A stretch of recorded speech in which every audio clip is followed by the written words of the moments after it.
అసలు ఆడి గురించి నీకేం తెలుసు? మీ తమ్ముడు కోసం నన్ను కొడతారా? నాకు అంతా తెలుసండి. నేను చూస్తాను కాబట్టి మీ తమ్ముడితో అలా మాట్లాడాను. తన పిల్లల కన్నా ఎక్కువ నీకు ఇంపార్టెన్స్ ఇవ్వడం నాకు నచ్చలేదను. ఏదో నిర్ణయానికి నువ్వేరా. నీకేం తెలుసా నాకు తెలియదు పూజిత. నువ్వు చూసావని నిజాలు కాదు, నువ్వు చూసింది ఒకటి జరుగుతుంది ఒకటి. మన పాపకు బాగోలేదని ఫోన్ చేసిన వెంటనే వాడుకున్న క్యాంపస్ ఇంటర్వ్యూ క్యాన్సిల్ చేసుకుని మరీ వచ్చాడు. అంతేకాకుండా నీకు తెలియని విషయం ఏంటంటే మన పాపకైనా హాస్పిటల్కి వచ్చిన సగం డబ్బులు కూడా వాడు. మొన్న పోస్ట్ ఆఫీస్లో స్కీమ్ కట్టమన్నావే, వాడు ఆల్రెడీ వాడు పార్ట్ టైం చదువుతూ చేసిన అమౌంట్తో కడుతున్నాడు కాబట్టి నేను కట్టలేదు.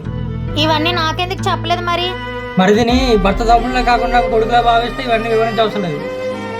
అను మనసు ఏంటో తెలియక చాలా బాధ పెట్టాను. ఇప్పుడే కాల్ చేసి రమ్మంటాను. హలో అనుబాబు. చెప్పు వదినమ్మా. ఇంటికి వచ్చి అమ్మా. లేదు వదిన, నేను ఆల్రెడీ చెప్పానండి నీకు ఫ్రెండ్ రూమ్లో ఉండి చదువుకుంటానని.